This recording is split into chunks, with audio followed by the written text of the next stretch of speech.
The train didn't run on rails. It floated humming, low and smooth through the dusk, its quiet pulse matching the rhythm of a steady heartbeat. The few passengers aboard were not talking. They simply watched the landscape blur past, each wrapped in their own gentle anticipation.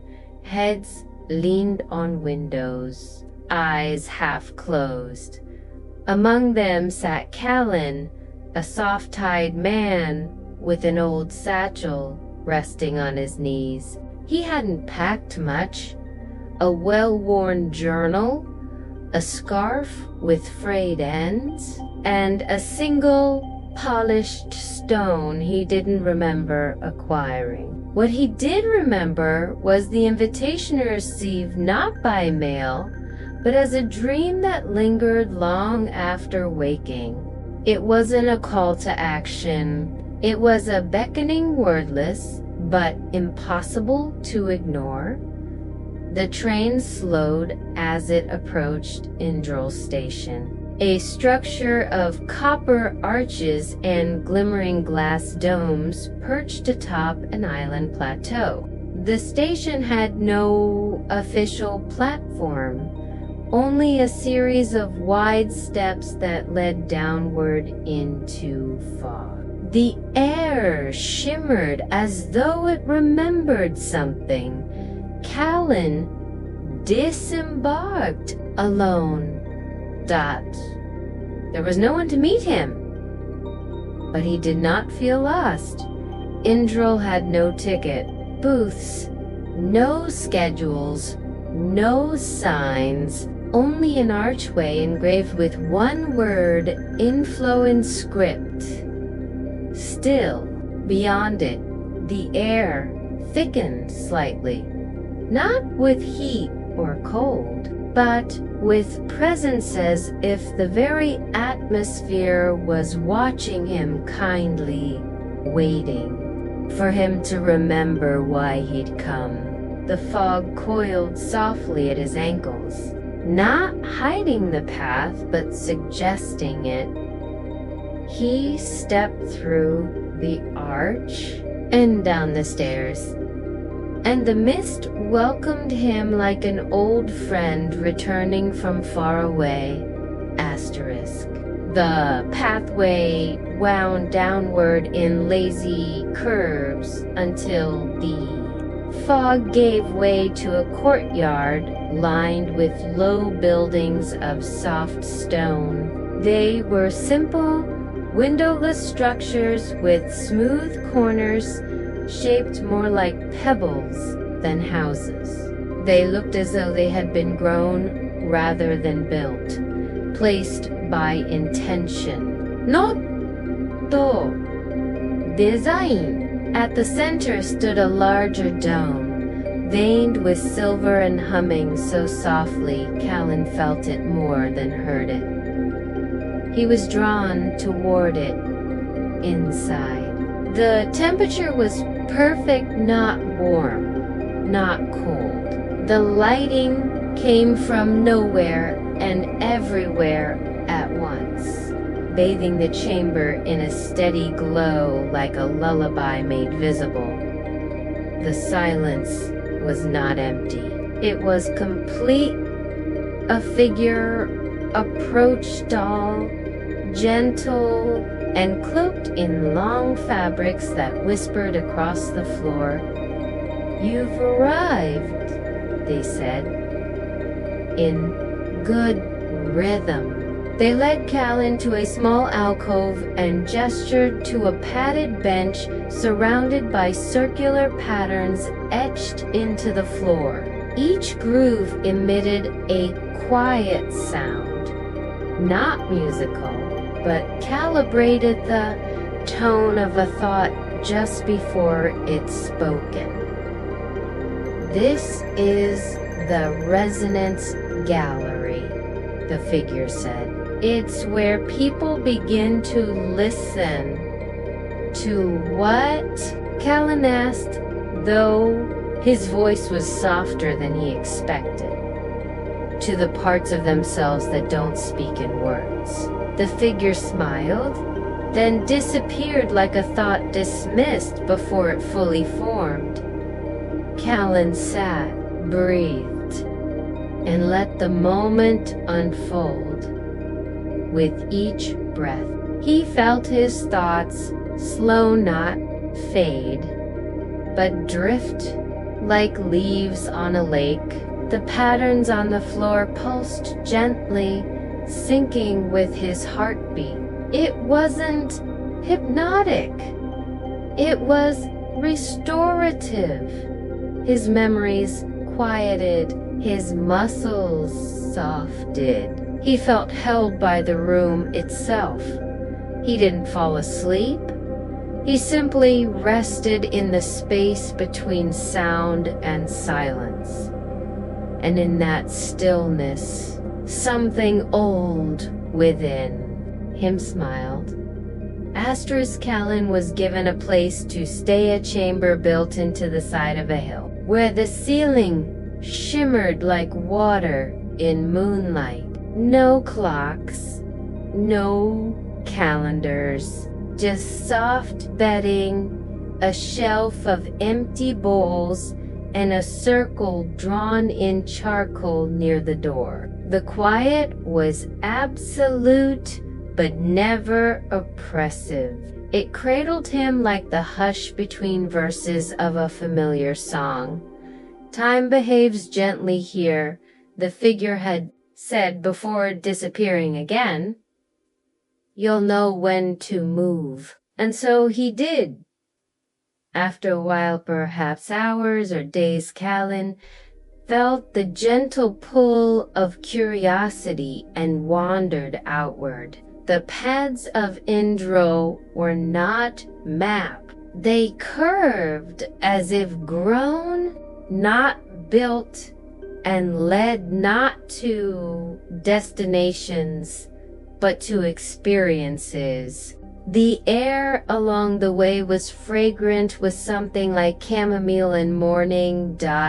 One such path opened onto a pavilion wide opened and covered with translucent sails that fluttered without wind. At its center stood a tall structure made of glass and wood, spinning slowly like a music box in reverse. This was the time field. It did not mark hours or seasons. It displayed moments. Suspended inside the structure were flickers, glimpses of people standing still, laughing, exhaling, pausing in thought. The images were soft, golden, held in stasis without urgency. As Calen approached, one flicker moved. It was a memory, not his, but familiar. A hand reaching out, not to grasp, but to release. The pavilion invited no analysis. Only recognition. Calen stood in the center and for a time simply watched the flickers change, drift, and slow. He felt his own moments rearranging themselves, not forgotten, not erased, but unraveled into something gentler, truer. A stillness settled within him, like the warmth that lingers after waking from a dream you don't need to understand. By the time he turned to leave, the path behind him had shifted, but he knew where to go. The sky above Indrel had no stars. Instead, it held a soft shimmer like the inside of a seashell that glowed more brightly. The deeper one walked into the compound. Calen had grown used to the silence, to the way each breath seemed to fold inward and then stretch out again, like the tide drawn by an unseen moon. It was on one such wandering that he found the vault. It sat half buried in the hillside, covered in moss, in filigree metal, pulsing faintly. The door opened with a whisper and revealed a staircase that led into what felt like the belly of the world. The vault wasn't a room, it was an engine, but not one that powered lights or machines. It powered stillness. Dozens of mechanical constructs filled the cavern arms that moved with glacial precision, gears that turned not to generate motion, but to distribute silence. Each part was beautifully unnecessary in a way that made it feel essential. Calen walked among them and felt each step become quieter, not by suppression, but by design. Dot at the center was a seated figure, perhaps sleeping, perhaps simply read by orbs that drifted in and out of the walls, like thoughts given form.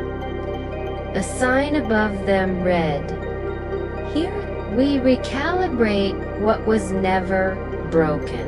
Calen sat beside the central construct and closed his eyes. He listened not to the sound of the mechanisms, but to the silence between them. And it spoke gently. "You are not late. You are not early. You are precisely where your rest belongs." The vault did not hum. In return, Dotted breathed. And Calen breathed with it for a long time. Asterisk, he didn't decide to leave in Dr. L. It revealed to him that he was ready.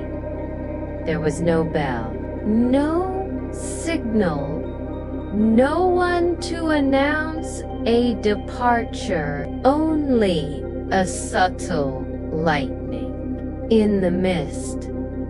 A change in the rhythm of the pathways. The same walk he had taken countless times now hummed with quiet direction, like a leaf drifting toward the edge of a stream.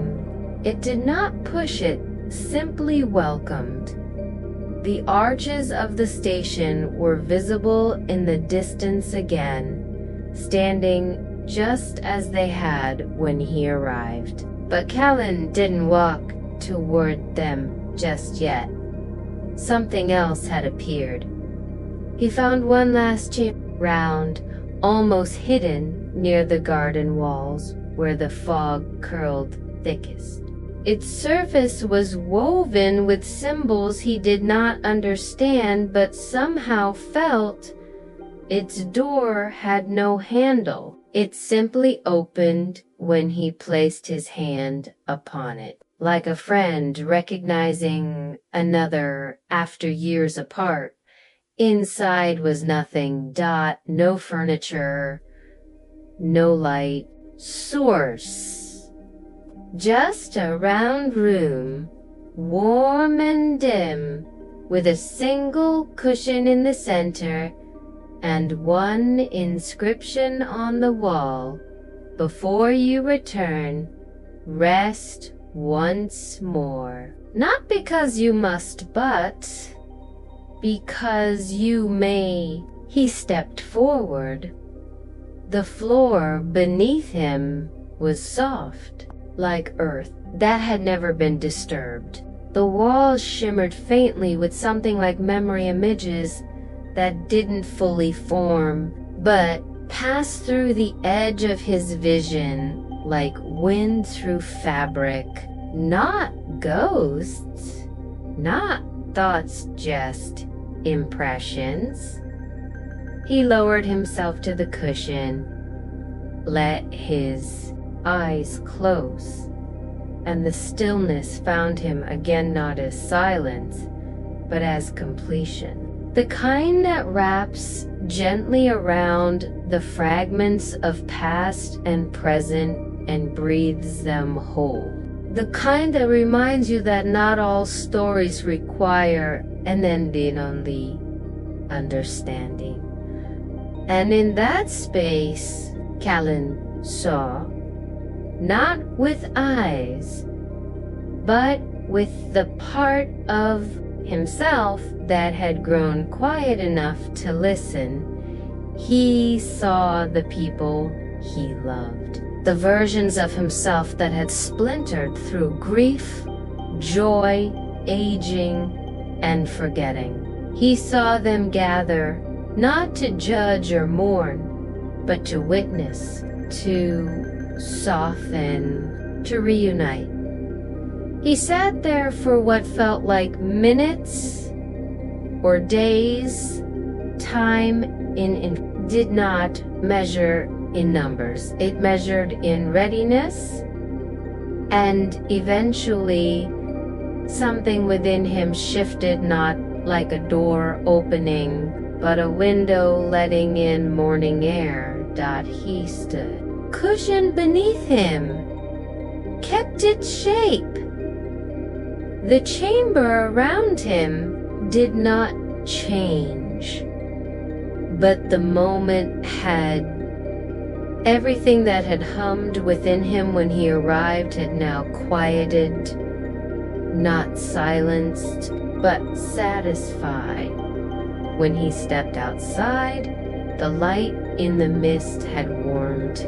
The station stood clearly, waiting not as a point of departure, but as a bridge, one he now felt ready to cross. The train was already there, its doors open, no conductor in sight, no schedule to honor, just the pulse of motion at rest, waiting to be resumed. He boarded, his satchel lighter somehow, though nothing had been removed.